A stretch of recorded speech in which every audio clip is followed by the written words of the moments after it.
Hello and welcome everyone to Days of Roar, a Detroit Tigers podcast brought to you by the Detroit Free Press.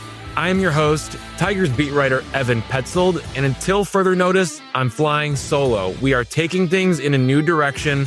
The search for a new podcast partner is ongoing, and until we get someone locked in, you're stuck with me and our weekly guest. Additionally, I'm stepping away from the Tigers beat and going back on paternity leave for the next 2 weeks from Monday, June 30th through Sunday, July 13th to care for my son, Daxton. He is undergoing a skull surgery for metopic craniosynostosis, which is a condition where the metopic suture located in the forehead fuses prematurely.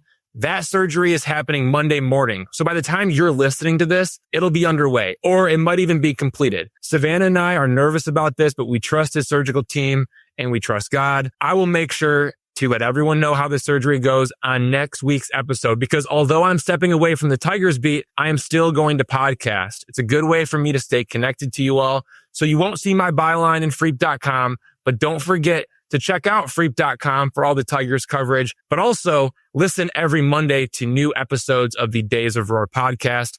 And then I'll be back with my written coverage of the Tigers for the MLB draft and the All-Star game in mid-July. So after a bit of personal news this week, let's get into the baseball news this week, because we have a lot to discuss about the Detroit Tigers with a 53-32 record that leads the American League Central by 11.5 games, leads the American League by 2.5 games, and is tied with the Los Angeles Dodgers for the best record in Major League Baseball. It was a 4-2 record for the Tigers this week, 2-1 versus the Athletics, not the Oakland Athletics, not the Sacramento Athletics, not the Las Vegas Athletics, just the Athletics, and then a 2-1 record versus the Minnesota Twins at Comerica Park.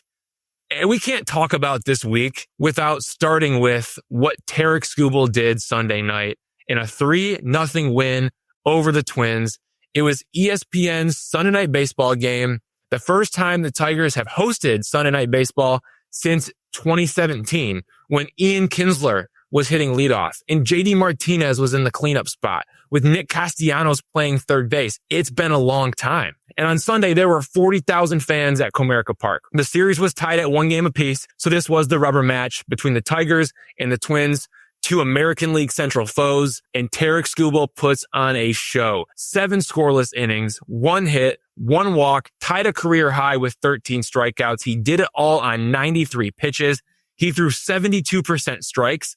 He struck out 9 of the first 11 batters he faced, including 7 strikeouts in a row from the end of the first inning to the end of the third inning. He generated 22 whiffs, including 15 whiffs with his changeup. The only hit was Ty France's single off Skubal's changeup with 1 out in the 5th inning. And then sure enough, Tarik Skubal strikes out Harrison Bader and Brooks Lee to end the 5th inning. There wasn't even a jam. I mean, it was a single with 1 out and then back-to-back strikeouts. Inning was over. For his final pitch, he struck out Ty France with a 100-mile-an-hour fastball painted on the inside edge, ending the 7th inning.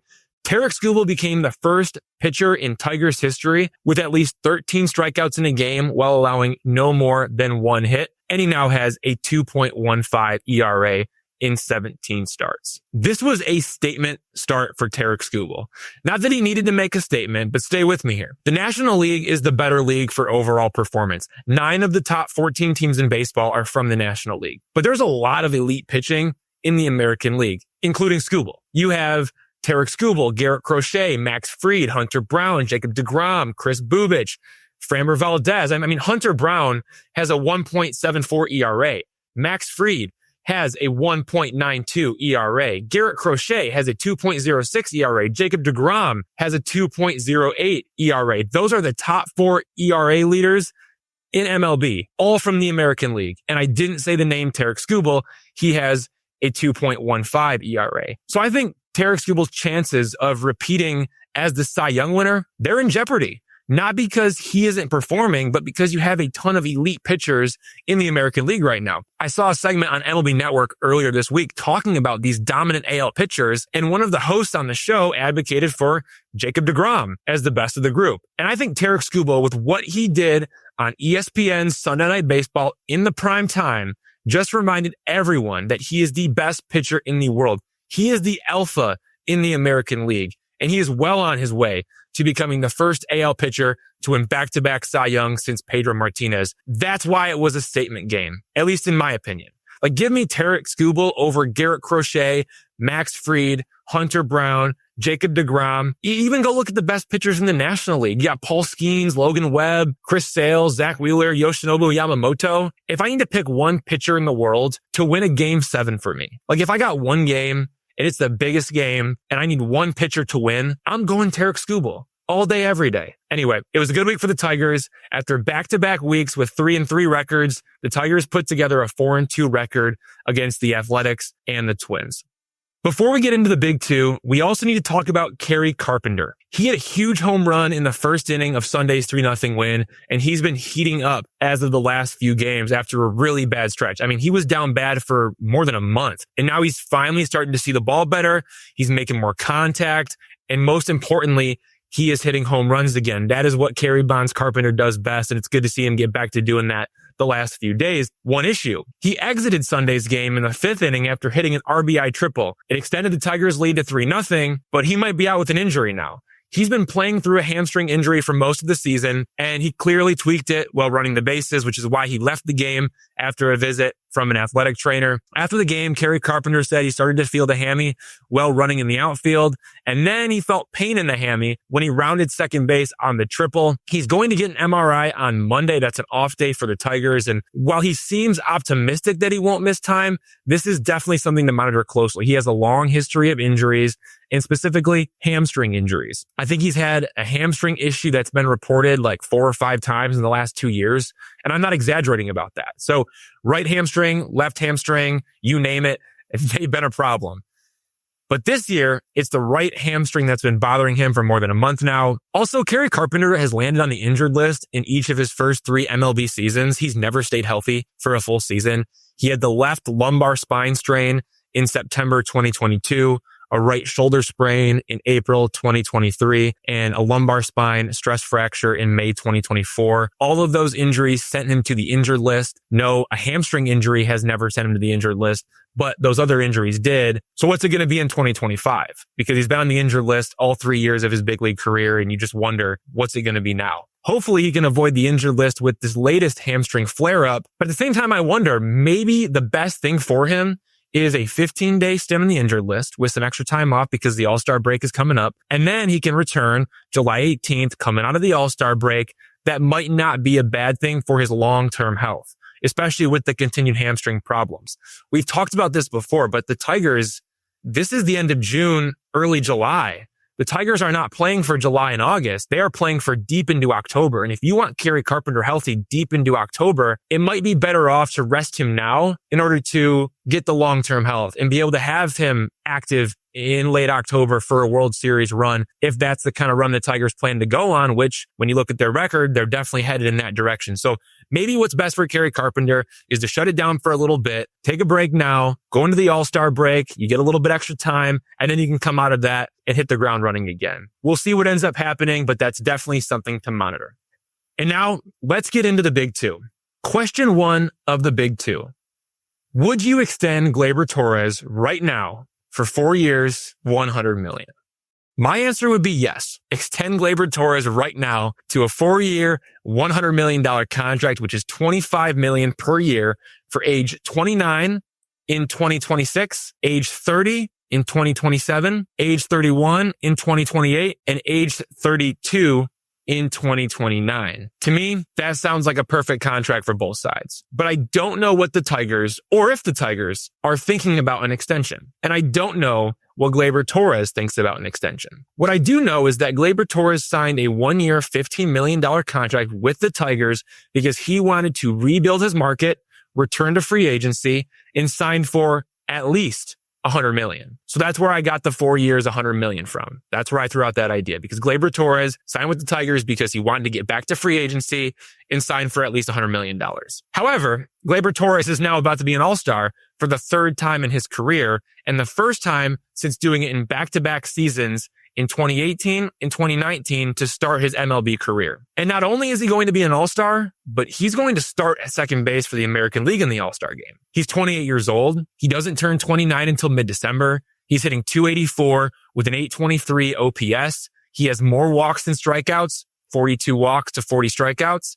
He has 9 home runs, putting him on pace for more than 15 homers. He could end up with 20 homers this year. It would not be out of the realm of possibilities for Gleyber Torres to have a little bit of a power surge in the second half and work his way up 20 home runs this season. He also ranks tied for 9th among all qualified MLB players with a .386 on-base percentage. So you have an on-base machine who's hitting like .290, drawing more walks than strikeouts. He's got 15 to 20 homer power, and he's doing it at the second base position. You can sign me up for another 4 years of that. Like, I'm all in. But I'm not sure if Gleyber would be so quick to agree to an extension like that. Remember, this is a guy who wanted to rebuild his market and get back to free agency, and he wanted to secure at least $100 million. Not exactly $100 million, but at least $100 million. Maybe he thinks he can get 6 years, $150 million, which is still $25 million per year, but it's got that additional 2 years tacked on, covering his age 33 season in 2030 and his age 34 season in 2031. If he thinks he can get that, whether he actually can or not, then there's no way he's signing a 4-year, $100 million extension with the Tigers. And as for the Tigers, I don't know if they need to sign Gleyber Torres to an extension to be successful in the future. Because you got Colt Keith. He can play second base, first base, third base. You have Kevin McGonigal. He's rising fast, but he's still in high West Michigan. I don't know why he's not in AA Erie yet. That should be coming anytime now. He's probably not going to stick at shortstop. So it'll be third base or second base for him. You do have Jace Young at AAA Toledo. If he ever hits at the big league level, his best position is second base. And you can't forget about Max Anderson either. He plays second base, though he recently took some pregame reps at third base, something to watch there. But Max Anderson, he plays second base and he's crushing the ball in AA Erie. So there are a lot of options at second base if the Tigers don't end up extending Gleyber Torres, or they give him the qualifying offer, let him walk in free agency, signs a big deal elsewhere, and the Tigers get a draft pick for that. That's also a bonus for the Tigers. But then you think about it and you say, okay, well, you got Colt Keith, you got Kevin McGonigal, Jace Young, Max Anderson, all options at second base. But will any of them hit .290 with more walks than strikeouts and 15 to 20 homer power in the big leagues? You know you can get that from Gleyber Torres, but you really don't know what you're going to get from Kevin McGonigal, Jace Young, Max Anderson. Like, I think Colt Keith could be better than that. I think Colt Keith, he's still really, really young, by the way, younger than Riley Green. And Riley Green, we talk about how young Riley Green is. Well, Colt Keith is younger than Riley Green. Like, when the season started, it was Jackson Jobe was the youngest, and then it was Colt Keith, and then it was Riley Green. So I think Colt Keith could be better than that. I think Colt Keith, who is still really young, has a ceiling of hitting like 300 with 25 home runs in the big league. I think that is his ceiling, but he's probably never going to have more walks than strikeouts. So maybe Colt Keith is the long-term answer at second base. Or maybe Colt Keith never develops into more power, which would certainly be a big problem. So my point is you know exactly what you're getting from Gleyber Torres. You don't know what you're going to get from guys like Kevin McGonigal and Max Anderson and Jace Young and to an extent Colt Keith. So while it's fun to dream on prospects, sometimes it's best to take advantage of what's right in front of you because the grass isn't always greener on the other side. And don't forget about the impact behind the scenes either. Gleyber Torres is a leader by example. He is outstanding with his game planning against pitchers. He knows exactly what type of pitch he wants in the specific part of the strike zone, and he's going to hunt that one pitch. And if he doesn't get it, he's not swinging. He's done a really good job, and he's been more focused than ever before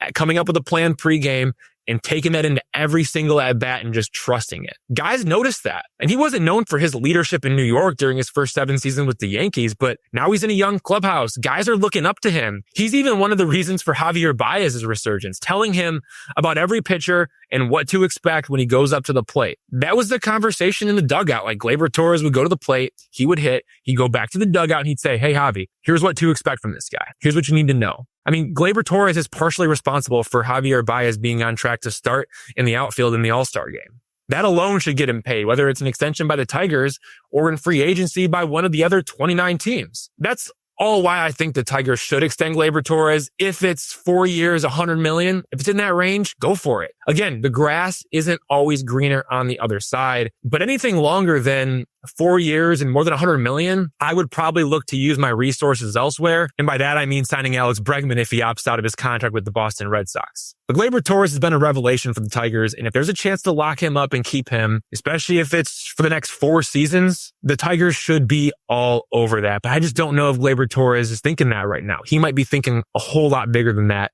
considering the production. Question 2 of the big 2. How concerning is the Tigers bullpen? Why is this happening? And how can the Tigers fix the problem? In the 2025 season, the Tigers bullpen ranks 13th in MLB with a 3.73 ERA. Since May 16th, the Tigers bullpen ranks 20th in MLB with a 4.14 ERA. And since June 1st, the Tigers bullpen ranks 26th in MLB with a 4.60 ERA. Season long, they're 13th. Since May 16th, they're 20th. Since June 1st, they're 26th. The Tigers are trending in the wrong direction with their bullpen. And it's not just an offense thing. It's not a starting rotation thing. The Tigers are struggling in the bullpen department. And you remember pitching chaos, the opener bulk reliever pitching strategy that carried the Tigers to the postseason and beyond in 2024. In 2024, openers had a 2.05 ERA and bulk relievers had a 3.65 ERA. In 2025, openers have a 4.50 ERA and bulk relievers have a 2.89 ERA. So openers have gone from a 2 ERA to a 4.5 ERA. Bulk relievers have gone from a 3.6 ERA to a 4.9 ERA. It's not working the same, but I don't think it's a problem with the strategy. The strategy works. Like when you have a team that's loaded with left-handed hitters, especially good left-handed hitters at the top of their lineup, a team like the Baltimore Orioles, for an example, you go out there and you pitch Brant Herter or you pitch Tyler Holton to start the game and you let them get through those first three batters. And you see, okay, let's let Tyler Holton take down the first three batters of the game and maybe more. Maybe he goes all the way through the order one time and he faces all 9 batters. And then he turns it over to the bulk reliever who is a traditional starter, somebody like Sawyer Gipson-Long or Cater Montero, and the Tigers have done this with a number of guys. Hand the ball over to one of those guys and they take down the bulk of the innings. That way, if it's Sawyer Gipson-Long or if it's Cater Montero, they only have to face those dangerous lefties twice as opposed to 3 times because Tyler Holton or Brant Herter or Bo Brisky, whoever it may have been, faces them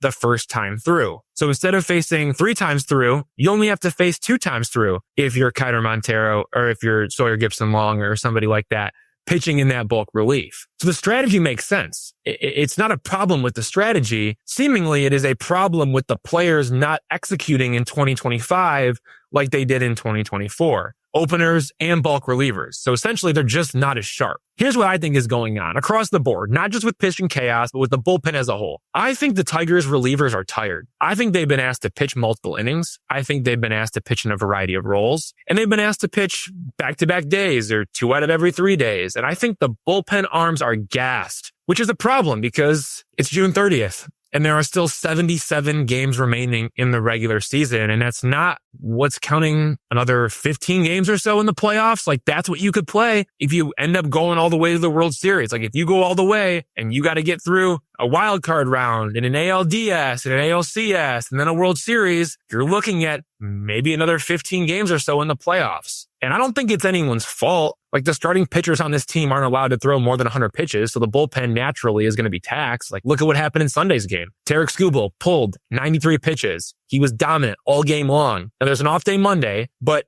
he could have pitched 1 more inning and got into the 105 pitch range. And then the Tigers would have only had to use 1 reliever instead of 2 relievers. The Tigers used Tommy Kahnle and Will Vest. Imagine if they would have been able to save an inning of Tommy Kahnle and just gone to Will Vest, or saved, an inning of Will Vest and just gone to Tommy Kahnle. Like you can do that if Tarik Skubal pitches 8 innings instead of 7 innings, but the Tigers don't like their premier pitchers going beyond 100 pitches. And I understand they want to protect them. Maybe that's part of it too. And that's taxed the bullpen a little bit. But additionally, you have pitching chaos where, the Tigers have had games where they'll have a pitcher close the game and then start the next day. And that's a back-to-back. And yes, I understand maybe it is only 1 inning one day and then 1 inning the next day, but you do that over and over again and it really can compound and it can impact these arms. So my point is these relievers have been asked to do more than ever before. And as a result, they just seem to be tired. The pitch execution from these guys is just not as sharp as it used to be. And it's not just 1 or 2 guys. It seems like everyone is having the same issue. And to me, that sounds like a fatigue problem. Like let's look at last year from August 11th to the end of the 2024 season. Remember, the Tigers went on their run beginning August 11th. These were the top bullpen arms. Tyler Holton, Sean Gunther, Bo Brisky, Brennan Hanafy, Will Vest, Jason Foley, Brant Herter. Of those names, who can the Tigers trust right now? It's Will Vest. and nobody else. Last year, you could have trusted all those guys because they were performing and they were executing their pitches. This year, it's Will Vest. I mean, Tyler Holton and Brant Herter, they have not been the same as the lefties in the bullpen. Those are guys that take down multiple innings as lefties. The Tigers have almost crafted their bullpen around guys like Tyler Holton and Brant Herter. That's why they do pitching chaos. That's why it works, because Tyler Holton, Brant Herter, they can pitch at any point in the game, but also they can pitch at the beginning of the game. And they can attack lefties. They can attack righties. Like, these guys have done an amazing job, but they haven't been the same. Bo Brisky, Sean Gunther, they're in AAA Toledo. Jason Foley is injured. Brendan Hanafy, all that ground ball luck, starting to catch up to him. Hitters are starting to get more lucky. Brendan Hanafy, his luck is running out. So from last year's group, it's Will Vest and nobody else. That's a big concern. As for what the Tigers need to do, they got to address it via trade. You can't just give guys rest. They're already gassed. It's June 30th. Like, there is no rest. You got the All-Star break coming up, sure. But aside from that, it's pedal to the metal. It's the middle of the season. There's no time to kick your feet up, take a break, and hope it gets better. We're in the middle of the season. So in this case, the Tigers need to get somebody, and they need to get somebody legit. Then the question becomes, would you trade Colt Keith and his team-friendly contract to the Athletics for an elite reliever like Mason Miller with a ton of team control? I mean, think about it and get back to me. I don't know that the Athletics would do that, but if you're the Tigers, would you do that? I mean, Colt Keith, very team-friendly contract, a contract that a team like the Athletics, a low-spending team, would love to take on. A team like the Athletics or the Pirates or the Rockies. Maybe it's not Mason Miller. Maybe it's someone from the Rockies. Maybe it's someone from the Pirates, like David Bednar out of their bullpen. You know, do you make a move and move a guy like Colt Keith to go and get a legit back-end reliever? Or do you trade from your prospects? Or does Scott Harris want to hoard his prospects and keep them for the future? We saw Mike Elias, the Baltimore Orioles. He played that game. Didn't want to trade his prospects for pitching when he needed pitching. And look what happens. Baltimore Orioles have fallen apart. They got a lot of good hitters, but they just can't pitch. They have no pitching. So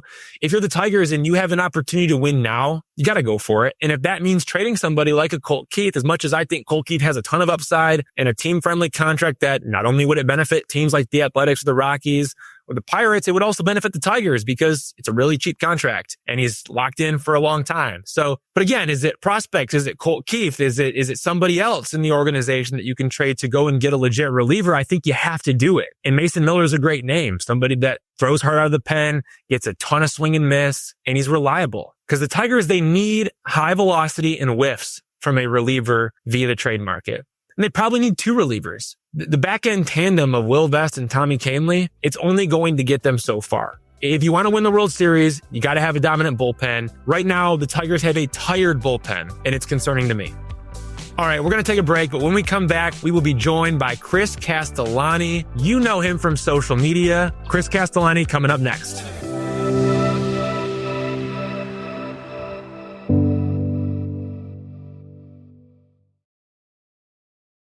Everyone, I'd like to welcome Chris Castellani, host of Chris and Company, to the Days of Roar podcast. Chris, thank you so much for joining me. I appreciate it, man. Thank you. This is where people make their bones, I guess, in the kind of the big J journalist world. We're recording at 1:05 in the morning right now, so no days off here on this, what is soon to be a 4th of July week. Yeah, well, you can blame Sunday Night Baseball for that 1:05 recording. Chris, you were at Comerica Park. Talk to me, man. What was it like? Honestly, it was one of the best environments I've seen at Comerica in a decade. I mean, it ranked up there to me in a lot of ways with those playoff atmospheres from last year, just because the one downside of the playoffs last year was the fact that you had so many day games. Like, this was anticipated. Everyone knew what was up. It's Tarik on the mound. And it was one of those things where the environment got better and better as the game went along, because you knew Tarik was doing something special. It was one of those outings where he went 1-2-3 in the first, and you had a pretty good indication of there were going to be a lot more 1-2-3 innings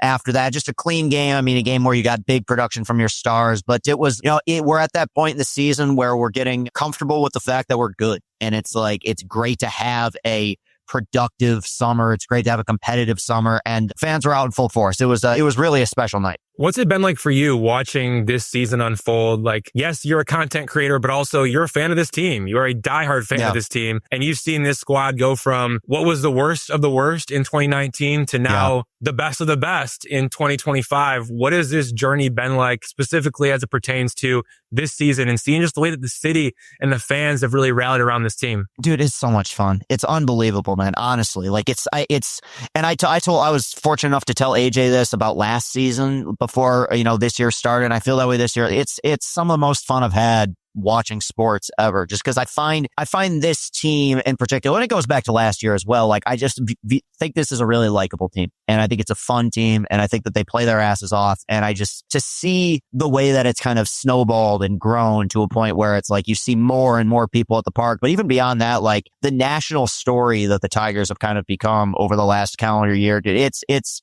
one of those things where to me, like, there's a lot of bridges that still need to be crossed, and we'll talk about the playoffs when we get there. But like, for the time being, we got an 11.5 game lead in the division on July 4th weekend. Like, you couldn't ask for anything more than this. So no, I mean, you take it one day at a time, but it's special, dude. I mean, even now you bring up 2019, but even as early as, recently as 3 years ago with 96 losses, and, you bring Scott Harris in here, like, this is, I think, in so many ways, the best case scenario of what we could have hoped for from the Scott Harris era, not just with the results that we're seeing on the field, but just the general vibe that you get off the field. Like, everyone's on the same page and the fans can feel that.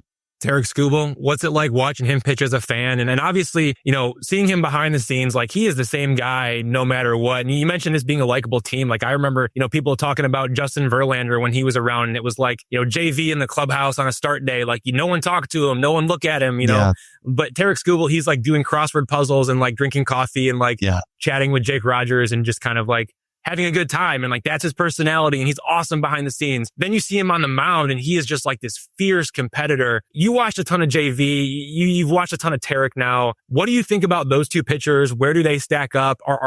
Is one better than the other when it comes to in the moment, right? Like, Tarik Skubal at his best, Justin Verlander at his best. Like, who are you taking? What is it like watching JV? What is it like watching Skubal? You've gotten to see it all. The way that I compare it now, and I was so hesitant with this, but the way that I look at it now is Tarik is every bit as dominant relative to his era as Verlander was in his. And the reason I bring that up is just, and look, Tarik it's unbelievable what he's doing. I mean, tonight, there's 13 strikeouts again. That's the second time he's done that this year, tying a career high. Like, barely any base runners. They didn't get a runner to second only. It was just ridiculous. But I think that when you look back at what Verlander did at the prime of his career, or in the prime of his career, it was at a time where starting pitchers were asked to do a lot more. Verlander pitched 6 innings or more in every outing of that season. He pitched 251 innings in 2011. And it's like, that was the era that he pitched in. When he started games, he had the goal of finishing them. But I think Tarik in 2025, when you look at what we ask of starting pitchers nowadays, is as dominant as Verlander was in 2011. I mean, there's the heavier swing and miss. The fastball velo has been ridiculous. I think the way that guys pitch has changed so much, but I didn't really expect. I knew Tarik would be great, but I didn't expect that we would see this kind of bizarre repetition of history in a lot of ways with the way that these two guys go about their business. And they are drastically different personalities. And I think Tarik is such a perfect Detroit athlete because in so many ways he is a bro. Like, he's a genuinely likable guy, but just a fierce competitor. And it's been special. I mean, it's crazy, watching what he's been able to do and the way that he's been able to sustain it. I use the term best case scenario. I've been high on Tarik for a long time, but this ascension that we're seeing, the fact that we're using names like Verlander and Kershaw and DeGrom to compare this guy, it's remarkable. I want to talk about expectations. Last season, the Tigers, they make their magical run to the postseason. They go to the ALDS. They lose to the Cleveland Guardians, but they're one win away from making it to the ALCS. Coming into this season, you saw what they did in the offseason. What were your expectations for this team? Honestly, and I try to make my predictions every single year, it was a really tough team for me to get a gauge on just because, in terms of predictions, because what version of them was closer to reality? Was it the team that went 33-11, or was it the team that was, had a good 0.2% chance of making the postseason as late as August? So I tried to come to some middle ground and think, okay, it's somewhere in between. I think my preseason prediction, I had them around 86 wins. And the reason for that, honestly, and it feels like forever ago now, but especially with the amount of production they've gotten from so many different guys, the injuries scared the hell out of me. It scared me not having Parker. It scared me not having Matty V. It scared me not having Wenzel Perez, in the early part of the season. And really, Matty V's just got back. Wenzel just got back a few weeks ago. Same with Parker. It's like I had very serious concerns. No disrespect to these guys, but we had an opening day outfield with Ryan Kreidler and Manny Margot. And I was just saying to myself, I don't know long term how sustainable that is. I think what has happened is what Scott Harris hoped for from the beginning, which is this crop of homegrown young players from the beginning has been supremely talented. And they finally have brought in the right people to be able to get the most out of these guys. I didn't expect this from Dingler or Z-Mac or the resurgence of Javi. Like, I think that now that we're kind of in year 3 under Scott Harris, we're seeing the fruits of his labor starting to come through. So I had them at around 86, but it was the hardest team I've had to predict up to this point because I didn't know what version of them we'd see. And it was pretty apparent early on that the good vibes that carried over from last season, continued and on to 2025. And now the record is 53-32. So what are your expectations now? Well, they're, I don't want to put the cart ahead of the horse, but I don't know. We're smart guys. They're winning this division. We're right now. Let's look at it realistically. At this point, there's a chance every team in this division besides Detroit punts at the trade deadline. Maybe you have a team that stands pat, but you're hearing whispers about the Royals trading Bubic, and Minnesota's a mess, and Cleveland just got swept at home by St. Louis. They're 2 games under 500. The division will belong to Detroit pending a all-time, downturn and collapse. Where it's at right now, it's interesting. They've had the best record in either the American League or baseball for 90% of the season. I still don't see them as the best team in baseball, and maybe that's I don't want to get hurt vibes, but I look at the other rosters in this sport, and I look at the heavy spenders, and there are flaws with this team. The way that I view it is, and I've been around this game so much, the postseason is weird. Weird things happen in October. It's a small sample size coming off of a giant sample size. You never really know what you're going to get, but I think that this team, with the right moves at the deadline, which I'm sure we'll talk about here, they can make a run to the World Series. I could see them running into a Goliath like a Dodgers, like we saw at the beginning of the season when they played on opening day. But like I said, you shrink down that sample size to a 5-7 game series, maybe they can shock people, but they're in such a good place right now that I have the utmost confidence that they will be playing meaningful baseball well into October. And the captain of the ship is AJ Hinch. You've had him on your show, Chris and Company, a couple times now. I think March of 2024 and then March of 2025. And those were long conversations. It was an hour plus. Go check them out if you haven't already, people. Chris and Company, go on YouTube, AJ Hinch.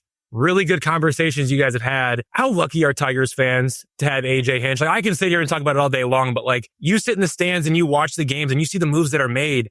And when you're sitting there, do fans truly fully understand just how lucky they are to have AJ Hinch, or do they not get it? You do not really get it. I think most people, I've always been an AJ Hinch guy. And I know you have been as well. When we brought him on, I said, this guy knows what he's doing. We got to put a roster around him, but this is a smart manager. I think last year was the definitive line in the sand of people being this guy really knows what he's doing. Because I'm sorry, for all the, the production we got from the homegrown guys, the whole pitching chaos thing, that was him. And that was him establishing that identity with this team, and the amount of success that they had with that.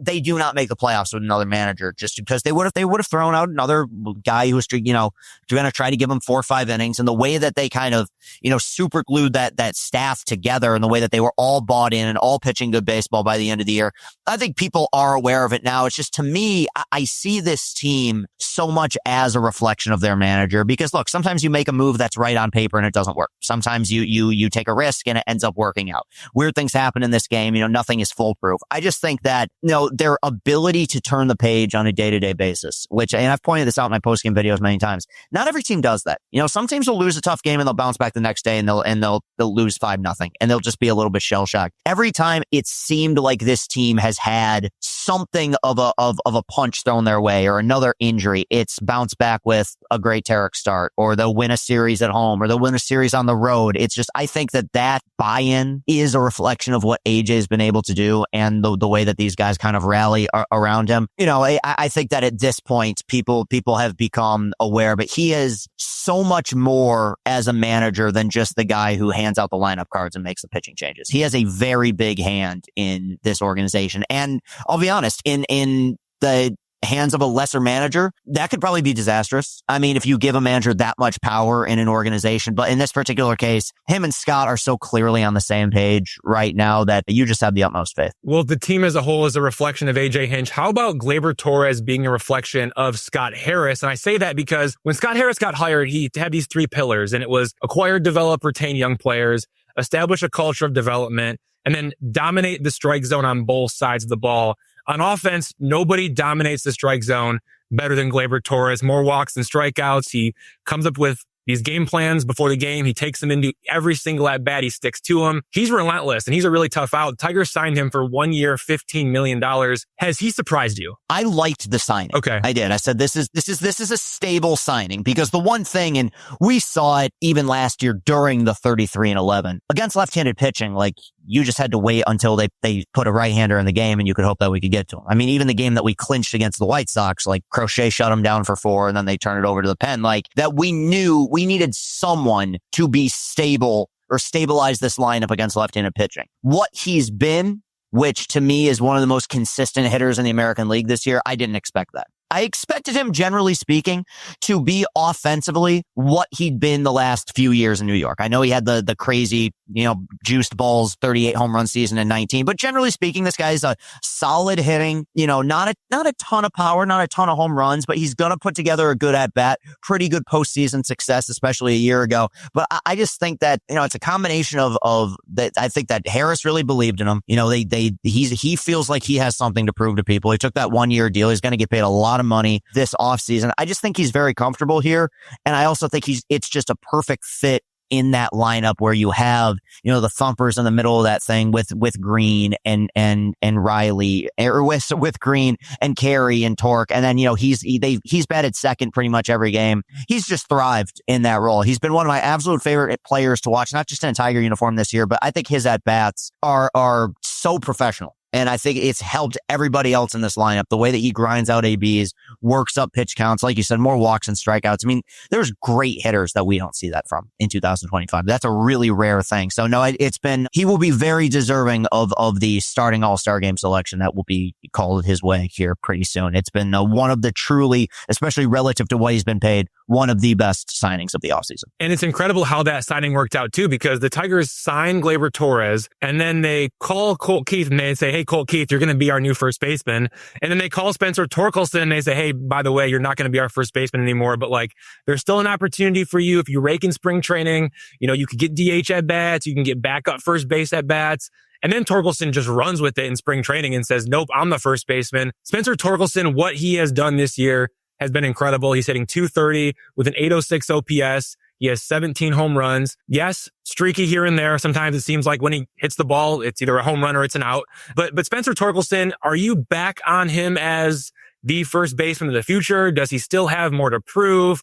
Or are you like all in on this guy? Like, hey, this is our first baseman for years and years to come. Where are you at with Torque after what you've seen him do in the first half of 2025, coming off of what happened in the past? I do want to see him maintain this for a full season, which, let's be honest, and I know he had the 30 home run campaign 2 years ago, but even that had a ton of peaks and valleys. I want to see a consistent 162 game campaign. But the way I stand on it right now is he's absolutely a piece here. He right now is going to be pending something crazy, the opening day first baseman next year. And we'll see what happens, obviously, with Colt potentially going back to second or what the situation is going to be there. I think that more so with Torque, when you kind of take a step back, is that you do have to take into account the expectations and the hype surrounding him. And I think it does, I don't think it's unfair. I mean, the guy went 1-1, but my whole thing when I look at Torque right now is when he was drafted, I think we thought there was a Paul Goldschmidt here or Freddie Freeman. He's not that. He doesn't, I think that just as a pure hitter, he just doesn't have that consistency. Ridiculous pop in the bat. And we've seen it, and he has had bad luck at points. He had 2 hard hit balls that were caught this evening alone.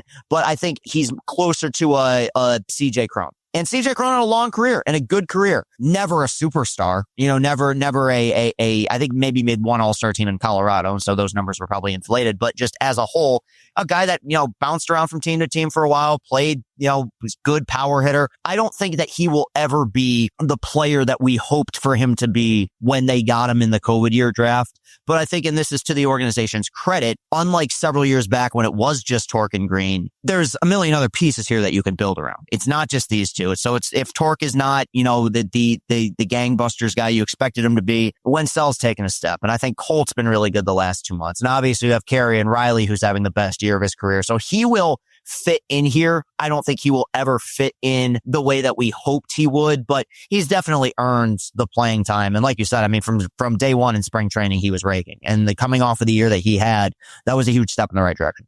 The resurgence of Javier Baez, I think every fan kind of has their own emotional roller coaster of like, didn't get Carlos Correa, got Javier Baez. Okay, he's decent. And then he's terrible. I mean, like terrible.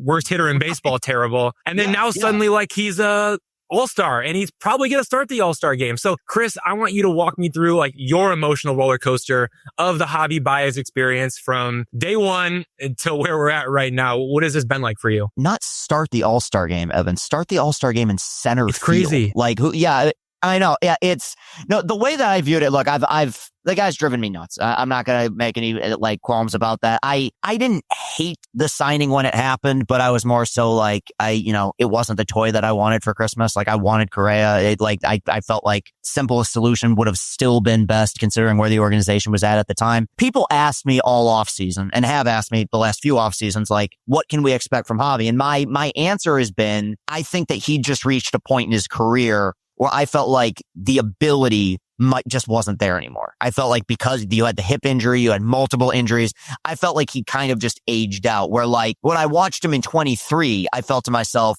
there's still a good player or should be a good player in here somewhere. He's just wildly undisciplined. I felt like the injuries started to add up. He's, into his 30s now.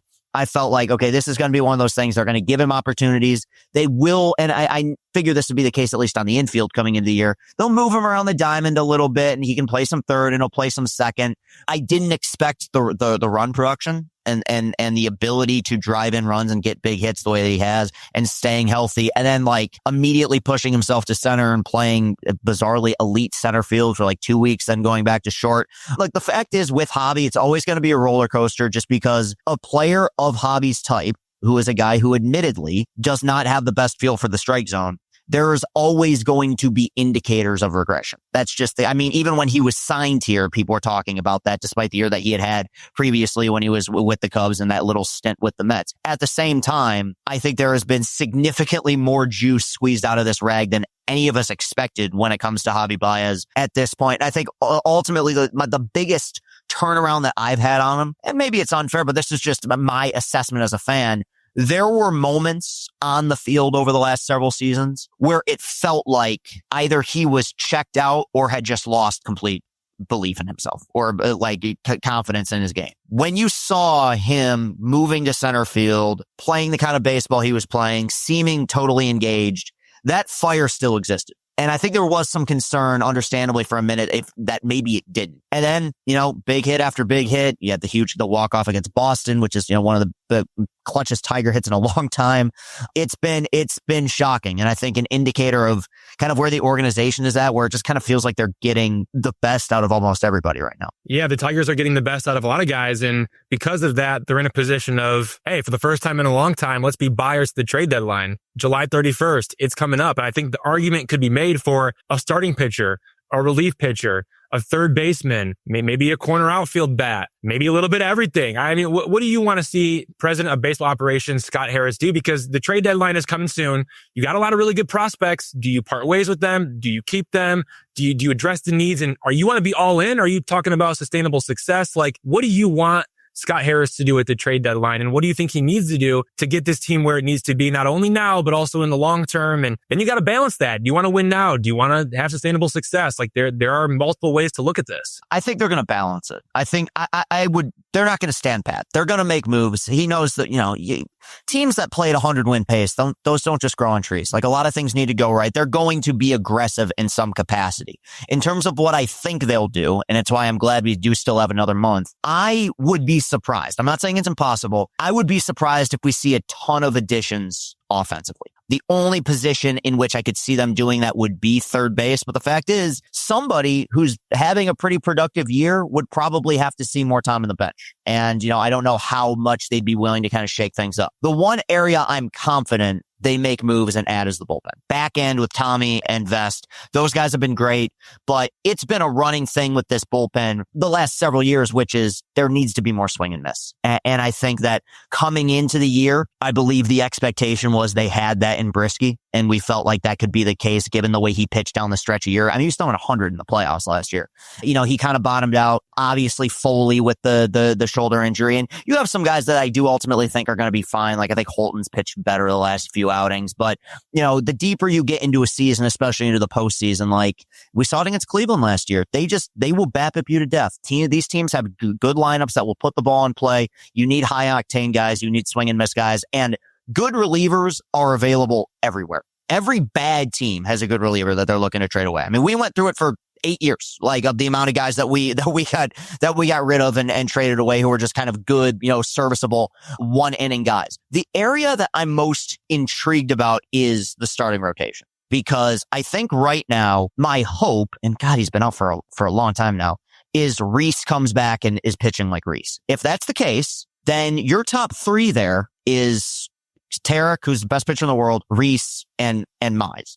Now, if you want to add one more, I think that is entirely dependent on what the next month looks like for Jack Flaherty. I think that if you get a Jack Flaherty that returns to where he was for that stretch in May, or the Jack Flaherty that we saw last season, then you're looking at a playoff rotation with 4 guys that you can put a lot of trust in. If we see Flaherty continue to have trouble in the strike zone and continue to have trouble locating the ball, I think that there will be a possibility they try to add a solid, number 3 starter at the deadline. And people have asked who's going to get traded away. I think that the one thing that is very important to note about this organization right now, because we do focus on the McGonagalls and the Max Clarks of the world, I am promising Tiger fans those guys aren't going anywhere. Like those guys, those are names that are off the table, in my opinion, especially McGonagle.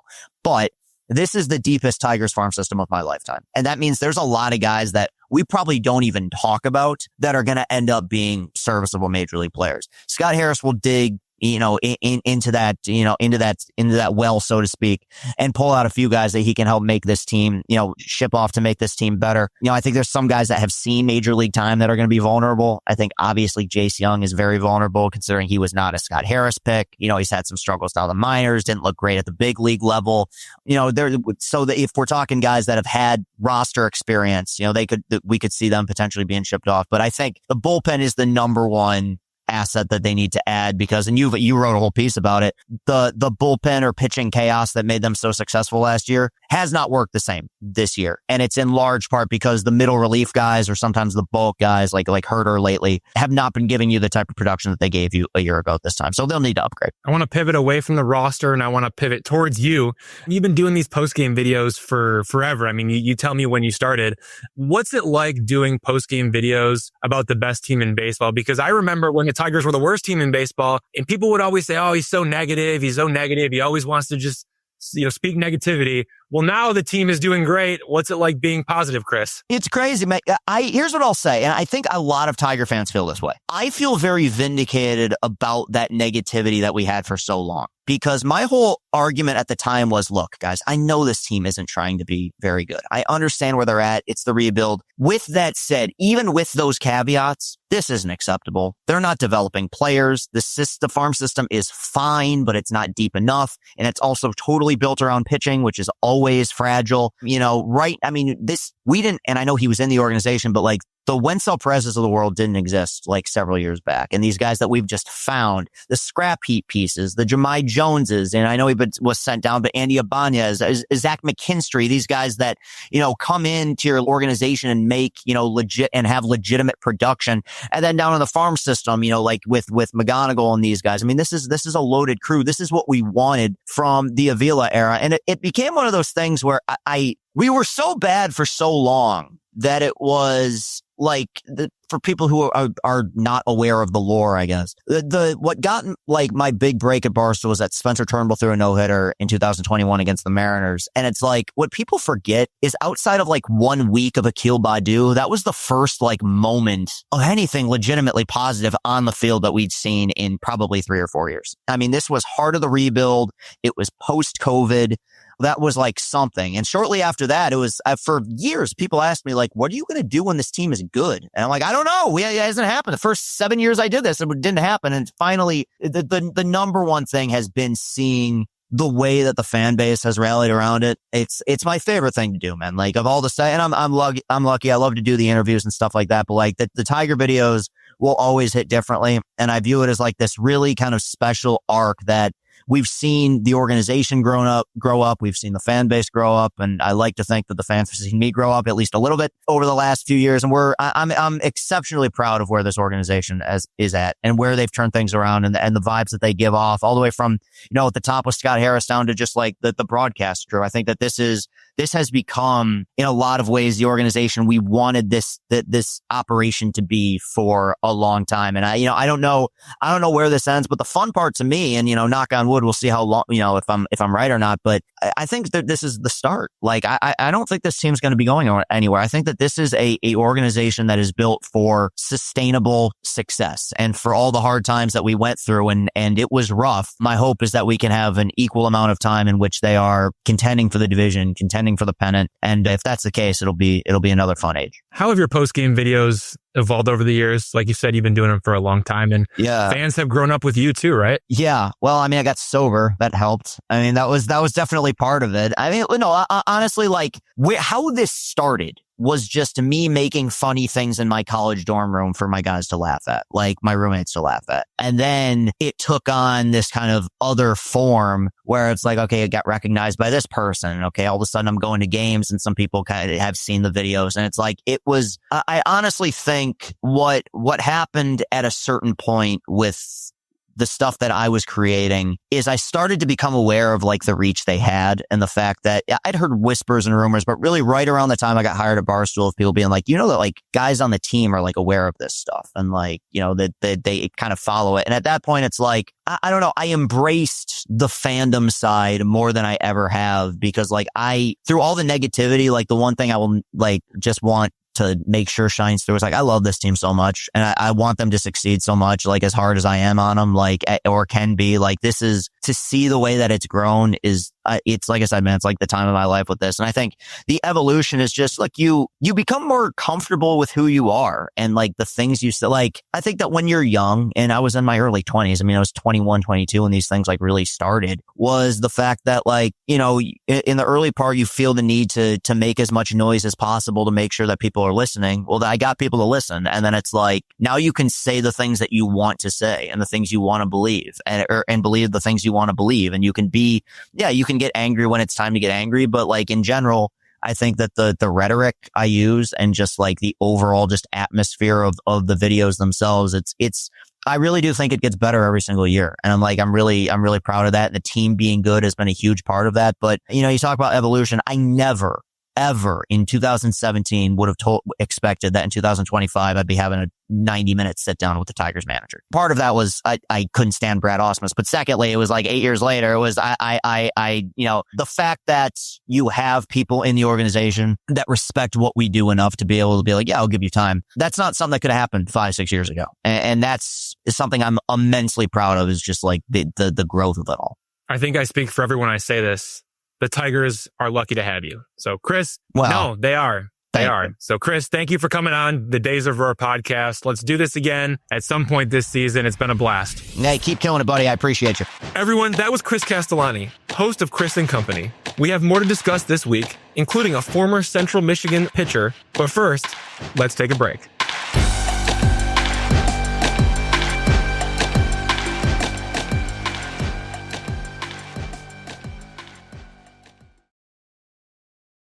Thanks again to Chris Castellani for joining the show. Now we need to talk about another Central Michigan product. And for those who don't know, Chris Castellani went to Central Michigan. I went to Central Michigan. Producer Robin Chan went to Central Michigan. Tigers third baseman, second baseman, outfielder, shortstop, do-it-all, Zach McKinstry went to Central Michigan. But so did Dietrich Enns. The story of the week is left-hander Dietrich Enns, a 34-year-old from Central Michigan University. He spent the past 3 years in Asia pitching in Japan, 2022 and 2023 in Japan, and then he goes to Korea for 2024. The Tigers signed him to a minor league contract in 2025. By the way, there is a $3 million team option for 2026. And if the Tigers don't exercise that team option, then Enns becomes a free agent and the Tigers lose contractual control. So Enns could stick around in 2026, but right now we're in 2025. The Tigers called him up from AAA Toledo to start last Thursday's series finale against the Athletics. He threw 5 scoreless innings on 1 hit and 2 walks with 4 strikeouts using 77 pitches. He had been successful in AAA Toledo before getting called up. It was a 2.89 ERA across 62 and 1/3 innings in 14 starts. And now he's going to start this Thursday against the Washington Nationals. So it seems like Dietrich Enns will get an opportunity to stay in the starting rotation. Not only does he get to make this upcoming start against the Nationals, but he may be able to make another start after that. If all goes well, the Tigers are going to keep handing the ball to him. He's got experience. He's been built up. When you go back and you look at what he did in Korea in 2024, he threw more innings than ever before in his entire career. He started a ton of games. So this guy can eat innings. And he also, as of late, he's shown that he can put up good numbers. It was a 2.89 ERA in Toledo. And then he comes up and it's 5 scoreless innings. So his journey has been incredible. When you look at what he's done, and that's what makes it the story of the week. It's not just what he is doing right now. It's what he has done in the past and how he got back to the big leagues in 2025. He pitched 2 games for the Minnesota Twins in 2017, and then he had a long layoff. And then he pitches 9 games for the Tampa Bay Rays in 2021, and then another long layoff. And now he's pitching for the Tigers in 2025. So he's in the big leagues in 2017, 2021, and 2025. And in between then, it's like minor leagues, independent leagues, Venezuela, Japan, Korea. This dude's pitched all around the world. And there's a lot to like about what he does on the mound. He throws a new kick change version of his changeup. A kick change is basically like a splitter. He's also tightened up his slider. He gets ground balls. His fastball sits around 93 miles an hour. Like Dietrich Enns signed with the Tigers, and then he put in work with the Tigers pitching coaches after he got signed. So I don't think this is happenstance. I don't think he's just gotten lucky in Toledo and then during his one start in the big leagues. Dietrich Enns bought into the Tigers' plan for him. And now he's seeing the results at the highest level. He went 1,371 days between MLB games, and now he's back with the Tigers. I cannot wait to see more of Dietrich Enns. And as always, fire up chips. We also had a big roster move with Matt Vierling returning from the injured list, his second return from the right shoulder injury, and Trey Sweeney getting optioned to AAA Toledo. I just hope Matt Vierling stays healthy. Like I said, this is his second time coming back from this injury. And the injury, it shut him down after the second game of spring training, his first game of spring training, the Tigers' second game of spring training. And then he had a 3-month period where he had to rehab and didn't get back to the Tigers. Then he finally gets back and he plays for 4 games. And after the 4 games, sidelined again because the right shoulder is bothering him. And again, you go back to spring training, it was a rotator cuff strain. That's a pretty serious injury. And like I said, shut him down for 3 months. So you hope he stays healthy because this has now been a lingering issue. When you are down for 3 months, you come back for 4 games, then you got to shut it down again. There are reasons to be concerned. Now, granted, he went and saw specialists. He got his shoulder checked out and all the specialists said were good news. It's only inflammation. So the inflammation has now subsided. Matt Vierling feels stronger than ever. At least that's what he says. And now he's back. The hope is he can stay healthy. Because if he can, he's a huge piece to the Tigers' success. He can play third base. He can play outfield. He can be a bat off the bench. Matt Vierling can be a huge contributor for the Tigers, but he's got to stay healthy and he's got to stay on the field. And you just hope that he does not have another flare up with the shoulder, because if it happens once and then it happens twice and then it happens a third time, that's a big concern. And it wasn't even just like, his first spring training game. The shoulder was bothering him going back to like the middle of February, which was a few weeks before the first game of spring training. That's when it started to flare up. And then over time, it got worse and worse and worse. And then he realized, okay, I can't play. And then he shut down for 3 months, finally comes back for 4 games, and then he shut down again. So again, it's just been like a roller coaster ride for Matt Vierling in the shoulder, and you just hope that he stays healthy. As for Trey Sweeney going down to AAA Toledo, people in the Tigers organization called Trey Sweeney the starting shortstop at the beginning of the year, and he was never the shortstop of the future. Trey Sweeney is going to go down to AAA Toledo. He's going to try to get right. When you look at his numbers across the board, Trey Sweeney has not ever been successful at the big league level. He's started with the New York Yankees, then he was traded to the Los Angeles Dodgers, and then he was traded to the Detroit Tigers. So he's been already traded more than once. And what he did in Detroit, not great.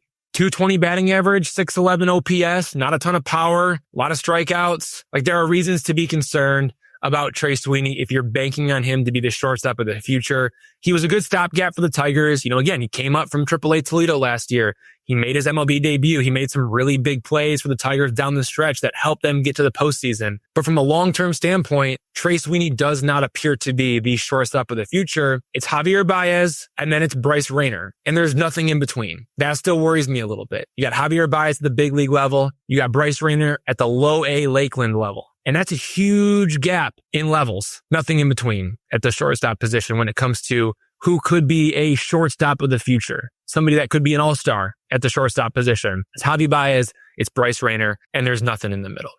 Injury updates. Reese Olson, he is expected to return Wednesday from the injured list to start against the Washington Nationals. He hasn't pitched for the Tigers since May 17th because of a right ring finger injury that caused him to stop throwing his changeup. There was discomfort. He wasn't able to throw the changeup, so he had to shut that down. If he starts Wednesday, that would be a 45-day absence. He completed 3 starts on his rehab assignment. He increased his volume in all 3 starts, but more importantly, he threw 0 changeups in his first start, 7 changeups in his second start, and 14 changeups in his third start. His changeup usage was 18.9% in his third start, which is closer to his pre-injury usage of 25.3%. He also threw a bullpen session before Saturday's game, didn't have any setbacks. Therefore, I fully expect Reese Olson to be activated for Wednesday's game against the Washington Nationals, with Jack Flaherty starting Tuesday and Dietrich Enns starting Thursday. That opens the door. Right now, it's still TBD, but it opens the door for Reese Olson to start Wednesday and make his return off the injured list. Another thing, Reese Olson has a 2.96 ERA in 9 starts. This is going to be a huge boost for the starting rotation. It'll be Tarik Skubal, Jack Flaherty, Casey Mize, Reese Olson, Dietrich Enns, maybe Sawyer Gipson-Long gets moved to the bullpen or gets optioned to AAA Toledo or becomes a 6th starter in the big leagues if the Tigers want more length that way. That's the big question, is who do the Tigers replace when they bring back Reese Olson? Dylan Smith, Carlos Hernandez, Brant Herter, Sawyer Gipson-Long? If I had to guess, it'd be Dylan Smith, because the Tigers have shown a willingness to send him up and down. I think the Tigers see a project with Carlos Hernandez. They really like his high velocity fastball. They like the splitter. They like the slider, but it's just not polished and he doesn't have execution yet. But if he can get in the strike zone, maybe he could be something. And I know the Tigers prefer Brant Herter to figure out his command issues in the big leagues. But if the Tigers, for some reason, don't think that Herter's command issues are a quick fix, maybe he goes down to AAA Toledo. I mean, Herter hasn't retired any of his last 11 batters. He's allowed 1 double, 2 singles, 5 walks, 3 hit by pitches during that stretch. In his past 4 games, he's surrendered 10 runs, 5 earned runs on 7 hits, 6 walks, 1 intentional walk, 3 hit by pitches, while recording just 5 outs. It's not very good. Now, he has a 2.75 ERA this season, so it looks really good on the back of the baseball card, but he seems completely lost on the mound right now. The good news is, with command, it's usually 1 adjustment and you lock everything in. The Tigers want that to happen in the big leagues with pitching coaches Chris Fetter, Robin Lund, Juan Nieves. That's why I think Dylan Smith could get sent out, but maybe the Tigers send out Sawyer Gipson-Long, especially if they plan to keep Dietrich Enns in the starting rotation, which that's what's happening at least this go around. So I'll be fascinated to see what happens here because there's a lot going on with Reese Olson, Sawyer Gibson-Long, Dietrich Enns, Dylan Smith. We'll see how it all shakes out, but it could be Dylan Smith or it could be Sawyer Gibson-Long. Last thing before we get out of here, the Tigers could have 4 starters in the All-Star game. Not 4 players, 4 starters. Tarik Skubal at pitcher, Gleyber Torres at second base, Riley Green in left field, Javier Baez in center field. Whether or not Tarik Skubal starts for the American League team is up to AL manager Aaron Boone. But in phase 1 of fan voting, which is just for position players, the Tigers had Torres, Green, and Baez advance to phase 2. Here's what stood out to me about that. Torres ranked first among second basemen, and Green and Baez, they were within the top 3 of the outfielders, trailing only Aaron Judge. If All-Star voting ended today, the Tigers would have 3 position players starting for the AL team. But the fan voting, it's just getting started. Phase 2 of fan voting runs from June 30th to July 2nd, with the vote totals resetting.